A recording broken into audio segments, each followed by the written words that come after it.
नमस्कार, स्वागत है आपका। आप देख रहे हैं खबरें 24 और मैं हूं आपके साथ रामू कठेरिया। इस वक्त हम मौजूद हैं उत्तर प्रदेश बरेली जनपद के नगर सिरौली के मोहल्ला घेर में। आज हमारे साथ यहां पर विशेष अतिथि मौजूद हैं जिनका नाम है हाजी नईम अंसारी। हमारे साथ यहां पर मौजूद हैं, कई मुद्दों को लेकर आज उनसे चर्चा करेंगे। बने रहिए हमारे साथ। नेताजी, स्वागत है आपका खबरें 24 में। धन्यवाद रामू जी, आपका और आपके 24 चैनल का। मैं बहुत बहुत धन्यवाद और स्वागत करता हूं आपके चैनल का जी। जैसे नेताजी, आपको वक्फ संपत्ति का जो जिला कोऑर्डिनेटर बनाया गया है, उसको लेकर आपको क्या क्या अधिकार है और क्या क्या जो आदेश आपको कहां से प्राप्त हुए? देखिए, ये भारत सरकार की स्कीम है जो कि अल्पसंख्यकों के लिए बहुत अच्छी और बहुत अच्छा मौका है। सरकार और पार्टी द्वारा विशेष मौका दिया गया है कि आप 5 दिसंबर तक सारी वक्फ संपत्तियों का, मदरसे, मस्जिद और कब्रिस्तान, सरकार ने कहा कि आप अपने अपने सब लोग रजिस्टर्ड करा दें जिन लोगों की संपत्ति रजिस्टर्ड है, वक्फ संपत्ति। और ये आदेश मुझे 27/10 को उत्तर प्रदेश सरकार द्वारा, यानी कि सुन्नी सेंट्रल वक्फ बोर्ड लखनऊ द्वारा माननीय जिलाधिकारी एवं डीएमओ बरेली के माध्यम से मुझे प्राप्त हुआ, जिसकी एक कॉपी मुझे दी गई है। उसमें होता ये है कि सरकार ने ये कहा कि जितनी वक्फ संपत्ति ज़िले में है उन संपत्तियों के आप रजिस्ट्रेशन करवाइए। ये कोऑर्डिनेटर हमारी भी ड्यूटी है। बरेली ज़िले में 3 कोऑर्डिनेटर बनाए गए जिसमें मेरा नाम है। मैं सिरौली से का रहने वाला हूँ और ख़ास तौर से मुझे ये बताया गया कि आप जो है, सरकार द्वारा ये बताया गया कि आप संपत्तियों का मुस्लिम समाज के यानी अल्पसंख्यकों की मदद करें, जिससे कि 5 तारीख से पहले संपत्तियाँ रजिस्टर्ड हो जाएं। जो आदेश आपको मिला है, इसमें लोगों को क्या क्या लाभ होंगे, इनके विशेष कार्य क्या क्या होंगे, वो आपसे जानना चाहेंगे। ऐसा हमारे यहाँ वक्फ संपत्तियों में मुतवल्ली होते हैं, कमेटियाँ हुआ करती हैं। जो कमेटियाँ उत्तर प्रदेश सुन्नी सेंट्रल वक्फ बोर्ड में रजिस्टर्ड होती हैं, जिसमें मैं भी मुतवल्ली हूँ यहाँ, तो इसलिए मेरा भी रजिस्ट्रेशन है वक्फ बोर्ड में। और सरकार को ये लगा और सुन्नी सेंट्रल वक्फ बोर्ड में जो अधिकारी बैठे हैं उनको ये लगा कि हम मुस्लिम समाज की, यानी हमारे समाज की, अल्पसंख्यक समाज की हम मदद कर पाएंगे, तो उसमें हमें बनाया गया। और डीएमओ, डिस्ट्रिक्ट माइनॉरिटी ऑफिसर जो बैठे हैं बरेली ज़िले में, उन्होंने हमें निर्देश किए कि आप सारे मुतवल्लियों से संपर्क करके वो आप रजिस्ट्रेशन कराएं 5 तारीख से पहले। वरना ऐसा है ना, सरकार की बात को आती है जब, तो फिर ये होता है हमें पता नहीं चल पाया। इसलिए भारत सरकार ने हमारी बहुत अच्छी एक स्कीम निकाली है जो कि अल्पसंख्यक समाज के लिए बहुत ही ज़्यादा बेहतर है ये। और मैं समझता हूँ कि मैं उसमें पूरी कोशिश करके मदद कर रहा हूँ, लोगों को बता रहा हूँ। हमारे ज़िले में रामू भैया, हमारे ज़िले में 3173 वक्फ प्रॉपर्टी हैं जो मुतवल्ली रजिस्टर्ड हैं। मैं उनकी बता रहा हूँ, बाकी तो अनगिनत अलग बात है, लेकिन जो रिकॉर्ड के अनुसार हैं वो 3173 हैं प्रॉपर्टी। उन प्रॉपर्टियों में कुछ मुतवल्लियों के नाम नहीं है, मोबाइल नंबर नहीं है, उनसे संपर्क होने में बड़ी दिक्कत आ रही है। इसलिए सरकार ने लगातार विज्ञापन दे रही है, सरकार टीवी चैनल बता रही है, सरकार अल्पसंख्यकों से बार बार कह रही है। सरकार ने अल्पसंख्यक लोगों को नियुक्त किया है, पूरे प्रदेश नहीं, मैं समझता हूँ कि पूरे भारत में ये स्कीम चल रही है। और बड़ा टाइम दिया है सरकार ने हमारी कि 5 दिसंबर से पहले सारी संपत्तियों को रजिस्टर्ड करा लें। जिसमें हमारे डीएमओ साहब ने उस दिन हमारी मीटिंग ली अभी 3 दिन पहले, तो उन्होंने भी यही कहा कि आप जो है मेहनत करके रजिस्टर्ड कराइए, और हमारे चलने का हो, अधिकारी को चलने का हो, तो हम भी चलेंगे। उन्होंने ये हमें निर्देश दिए हैं। और हम भी चाहते हैं ये बात कि कल को हमारा समाज ये ना कह पाए कि सरकार ने हमें बताया नहीं कि हमारी प्रॉपर्टी रजिस्टर्ड नहीं हो पाई। इसलिए सरकार द्वारा बड़ी अच्छी स्कीम है। मैं बार बार ये कहूँगा कि बहुत अच्छा मौका है ये। 5 दिसंबर से पहले जो है रजिस्टर्ड कर लें। मैंने या जामा मस्जिद कस्बा सिरौली में है, मैं उसका रजिस्टर्ड मुतवल्ली हूँ।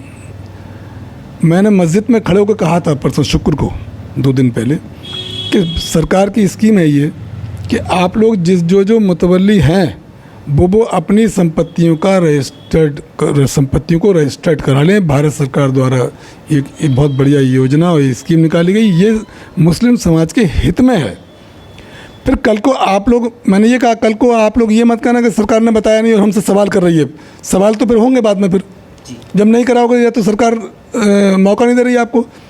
काफ़ी टाइम हो गया, 20 दिन लगभग 1 महीना होने वाला है और अभी समथिंग 1 महीना 5 दिसंबर बाकी है। काफ़ी टाइम है, तो उसमें इनको हम लोगों को सारे जो अल्पसंख्यक समाज के जितने भी मुतवल्ली हैं, सिक्योरिटी हैं, कुछ लोग मुतवल्ली हुआ करते हैं, कुछ लोग सिक्योरिटी हुआ करते हैं वक्फ संपत्तियों का, उन लोगों से ये कहना था मेरा कि आप लोग गांव-गांव भी बता दें, पूरे ज़िले में जहाँ जहाँ रिश्तेदारी है सब में बता दें कि सरकार ने बड़ी अच्छी योजना बनाई है ये। और मैंने कहा, लोगों ने सुना, अब लोग इस पे थोड़ा जागरूक भी हैं। तो जिनकी जो संपत्ति रजिस्टर्ड नहीं है उनके लिए मतलब किस तरह से रजिस्टर्ड कराना पड़ेगा? आपसे संपर्क करना पड़ेगा कि या किसी मोबाइल नंबर पर संपर्क करना पड़ेगा? किस तरह से रजिस्टर्ड होगी उसके बारे में बताएं। वैसे मेरा मोबाइल नंबर है और ज़िले पर डीएम साहब की भी हमारी लिस्ट है और डीएमओ डिस्ट्रिक्ट माइनॉरिटी ऑफिसर हैं, हमारे अधिकारी हैं, वक्फ इंस्पेक्टर हैं, ज़िले में बैठे हैं, उन सब पे हमारी लिस्ट है, हमारा मोबाइल नंबर भी है। तो वो अगर हमसे संपर्क कर रहे हैं, कुछ लोग कर भी रहे हैं संपर्क, वो संपर्क कर रहे हैं और मैं लगातार बता रहा हूँ कि इस तरीके से करना। उनको असल में ऐसा है, एक हमारा उम्मीद पोर्टल सरकार ने नाम दिया, उम्मीद पोर्टल। उस उम्मीद पोर्टल पे ऑन करें आप, उस पर जाइए और वो पोर्टल खुलेगा, उसमें आराम से जो डॉक्यूमेंट मांगे जाते हैं उन डॉक्यूमेंट के हिसाब से आप उस पर जब खोलेंगे उम्मीद पोर्टल को तो वो वैसे ही बढ़ता चला जाएगा और जब बढ़ता चला जाएगा तो आपका फॉर्म भर जाएगा, आपकी संपत्ति रजिस्टर्ड हो गई। उसमें कोई दिक्कत की बात नहीं है, थोड़ा सा ध्यान देने की बात है। कल को फिर हमारा समाज ही ये कहने लगेगा कि हमें मौका नहीं दिया, फिर ये हमें अफसोस रहे। सरकार पे सवाल खड़े, हाँ, फिर सरकार पे सवाल होते हैं और तो किसी भी होते नहीं है। जबकि सरकार ने, देखिए मैं आपके चैनल के माध्यम से ये बार बार कह रहा हूँ, सरकार ने 1 महीना पीछे निकल गया, अभी 1 महीना बाकी है, 2 महीने का समय काफ़ी होता है। हमारी भारत सरकार ने काफ़ी मौका दिया है, लगातार कह रहे हैं कि आप उम्मीद पोर्टल पे खोल करके उम्मीद पोर्टल को और उसमें आप संपत्तियों को, अपने मुतवल्ली अपनी संपत्ति को रजिस्टर्ड करा लें। और कोई बड़ा काम नहीं है, अगर कोई बड़ा काम हो जब भी कोई बात नहीं है, ये तो 5 मिनट का काम है। कंप्यूटर पर जाइए, उम्मीद पोर्टल खोलें और क्या कहते हैं, आपकी संपत्ति जो है रजिस्टर्ड हो जाएगी। तो इसमें कोई बुरी बात नहीं है, ये बहुत अच्छी बात है। नेताजी जी, जानना चाहेंगे, पिछले कई वर्षों से आप निरंतर जो भारतीय जनता पार्टी है उसके अल्पसंख्यक मोर्चा के मंडल अध्यक्ष हैं, इसके अलावा आपने अन्य पार्टियों को क्यों नहीं चुना? देखिए, ये सवाल आपका बहुत अच्छा है और हमारे समाज के मतलब का है। भारतीय जनता पार्टी बड़ी ईमानदार, बहुत हर व्यक्ति के काम के बारे में बड़ी गंभीरता से लेती है, जो कि हम समाजवादी पार्टी में भी हमने देखा पहले और हमने बसपा को भी देखा है, जहाँ पर पैसे से काम होता है। हमारी सरकार में कहीं पर भी किसी पैसे की कोई डिमांड नहीं होती है। हमारे यहाँ माननीय मुख्यमंत्री योगी आदित्यनाथ जी हैं, उन्होंने ये कह रखा, नंबर दिए हैं, अगर कोई शिकायत अगर पैसे की आती है तो अधिकारी निलंबित होते हैं। हमारी सरकार में बड़ी सावधानी से, बड़ी अच्छे ढंग से काम होते हैं, इसलिए मुस्लिम समाज भी इस चीज़ को बड़ी गंभीरता से स्वीकार कर रहा है कि सरकार में, देखिए पहले की बात ये थी कि आप रोड पर निकल नहीं सकते, रात में निकल नहीं सकते। अब आप समझ लीजिए कि कहीं भी कोई चीज़, आप बैग रख दीजिए, कुछ रख दीजिए, आपका कोई बैग उठाने वाला नहीं है। माननीय प्रधानमंत्री नरेंद्र मोदी जी, माननीय अमित शाह जी, हमारे गृहमंत्री, भारत सरकार में जितने कैबिनेट में मिनिस्टर बैठे हैं, सब लोग हमारे समाज का बहुत ध्यान रखते हैं, इसमें कोई दो राय नहीं है। और बाकी उत्तर प्रदेश के अंदर बहुत ही बेहतरीन, मैं अपनी भाषा में कहूँ कि इतना अच्छा मुख्यमंत्री कभी मिला नहीं, जो कि आज माननीय योगी जी कार्य कर रहे हैं अपना। किसी अधिकारी की बस का नहीं है, कोई आपसे 2 रुपये मांग ले, कोई भी दूर तक 1 पैसे की डिमांड नहीं कर सकता। ये मेरा चैलेंज है। माननीय योगी आदित्यनाथ जी ने इस तरीके से सरकार चलाई है। अगर सरकार गड़बड़ चलती तो दोबारा कैसे आती, और तीसरी 2070 में फिर बनने जा रही है।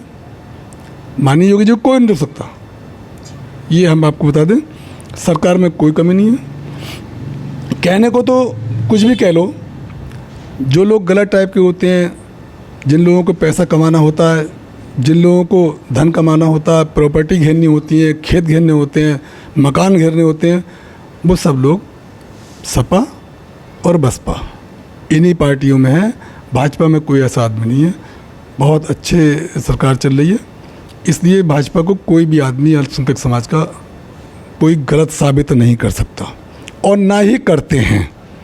हमारे क्षेत्र से विधायक हैं माननीय धर्मपाल सिंह जी, आप उनके कार्यकलाप देख लीजिए। देखिए 30-35 साल विधायक हो गए उनको यहाँ से। अगर ऐसा होता तो इतने लंबे समय क्यों होते? वो तो भाजपा से ही है।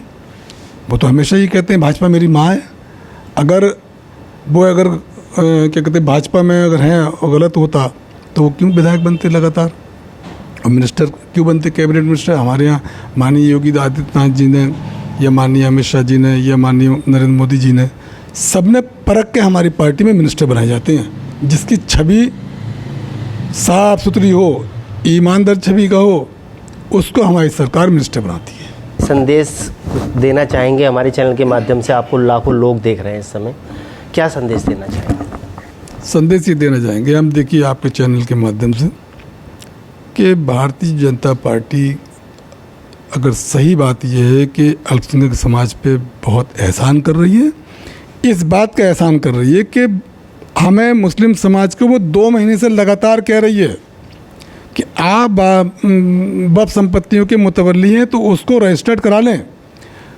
कल को कोई सवाल ना उठे, इसलिए सरकार हमारी अल्पसंख्यक समाज से ये नहीं चाहती है कि कोई सवाल उठाए, क्योंकि हमारे यहाँ मुस्लिम समाज भी ये कहता है कि भाजपा बहुत अच्छे काम कर रही है, इसमें कोई दो राय नहीं है। और 5 दिसंबर से पहले मैं समझता हूँ कि उम्मीद ये है कि अल्पसंख्यक समाज जितना भी हमारा, जितने मुतवल्ली हैं ज़िले में, 3173 वक्फ की प्रॉपर्टी है, उसकी लिस्ट मेरे पास उत्तर प्रदेश सेंट्रल बोर्ड लखनऊ से मुझे प्राप्त हुई है, क्योंकि मैं ज़िले में कोऑर्डिनेटर बना हूँ। इसलिए उस हिसाब से 3173 प्रॉपर्टी हैं और लगातार रजिस्टर्ड हो रहे हैं। मगर मैं बार बार फिर कहूँगा, जिन्होंने रजिस्टर्ड नहीं कराई है, जो प्रॉपर्टी रजिस्टर्ड ना कराई है, तो वो रजिस्टर्ड करा लें। कल को सरकार पे कोई दोष न लगाएं, ये बड़ी मैं विनम्रतापूर्वक कह रहा हूँ, बड़ी प्रार्थना कर रहा हूँ मैं इस बात के लिए। लगातार मैं प्रार्थना कर रहा हूँ, सरकार भी हमारी लगातार कर रही है, और हम भी कह रहे हैं अपने समाज से कि भाई जल्दी से जल्दी इसको रजिस्टर्ड करा लो। 5 दिसंबर बहुत टाइम है, 5 मिनट का काम है मुश्किल से, और रजिस्टर्ड करा लो। तो मैं आपका यही मैं आपसे कहना चाह रहा हूँ कि आपका धन्यवाद कि आपने हमें एक छोटे से कार्यकर्ता को, भारतीय जनता पार्टी की हम सेवा कर रहे हैं, हम सेवक हैं, हम तो एक बिल्कुल छोटे से कार्यकर्ता हैं, और पार्टी ने मुझ पे और मेरे समाज पे ये एहसान जताया है, एहसान किया है कि मुझे भारतीय जनता पार्टी का मंडल अध्यक्ष अल्पसंख्यक मोर्चा का बनाया है, और साथ में मुझे ये भी एहसान किया है मुझ पे कि मुझे मुस्लिम समाज में मुझे मंडल ज़िला कोऑर्डिनेटर बनाया कि मैं मुस्लिम समाज की अपनी सेवा कर पाऊँ। देखिए, अभी हमने खास बातचीत की भाजपा वरिष्ठ नेता हाजी नईम अंसारी जी से। निरंतर मैं आपको ग्राउंड जीरो से खबरें दिखाता रहता हूं। खबरें 24 के लिए सिरौली से संवाददाता रामू कठेरिया की विशेष रिपोर्ट।